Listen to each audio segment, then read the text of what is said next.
In the next couple of weeks, 2 drugs that combat a rare and fatal form of muscular dystrophy will come before the Food and Drug Administration for review.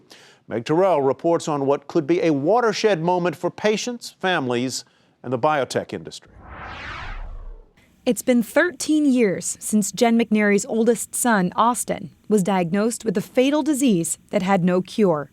It was a pretty hopeless feeling. I remember thinking that if one of the first questions was, do they need some sort of infusion? Do they need some sort of transfusion? Do they need some chemotherapy?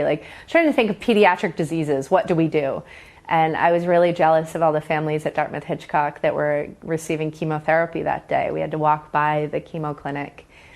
And I remember thinking, that was a really lucky diagnosis of cancer, because at least there's something you can do. Austin has Duchenne muscular dystrophy, a rare genetic condition that causes the muscles to decline over time. Kids usually lose the ability to walk by their teens and often don't live to their 30th birthdays. Austin, now 16, gets around in a power wheelchair. His younger brother Max was diagnosed with Duchenne as well.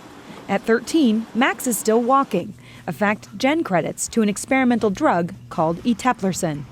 Max was the first guy in this trial. He's sort of a little medical miracle, and he might be the first of this generation to beat this disease. Eteplirsen is made by Boston area biotech company Sarepta.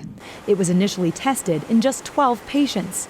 A similar drug called dystrophy from California competitor BioMarin has been tested in more, but after promising early results, it failed to show improvements in a large late-stage study. Both are now approaching review by advisors to the FDA. BioMarin later this month and Sarepta early next year, after a long road filled with setbacks that threatened to derail both programs. The slow process is the FDA wanting to do right by the patient advocates and providing a drug that has the promise of a clinical benefit with minimal safety risks. But, I think they're very much keeping in mind at the same point, they are the gatekeepers of drugs. They are not meant to just approve snake oil. So they want to be sure that they're not approving drugs that clearly don't have an effect or have a very high chance of failing in a confirmatory study. The drugs work in a very similar way, using a technology called exon skipping. It's a way of circumventing the genetic blip that causes the body not to produce a crucial protein called dystrophin. And in a disease as severe as Duchenne, with no effective treatments available, you may wonder why there could be any doubt these drugs get approved. Robert W. Baird analyst Brian Scorney says it comes down to evidence. In contrast to what we're normally used to seeing in an approved drug, they're pretty thin numbers. As for Jen McNary's older son, Austin, he's since started taking eteplirsen as well, as part of a larger set of studies conducted by Sarepta. And Jen says she started to see improvements in his abilities, but accepts there are still unknowns about the drug.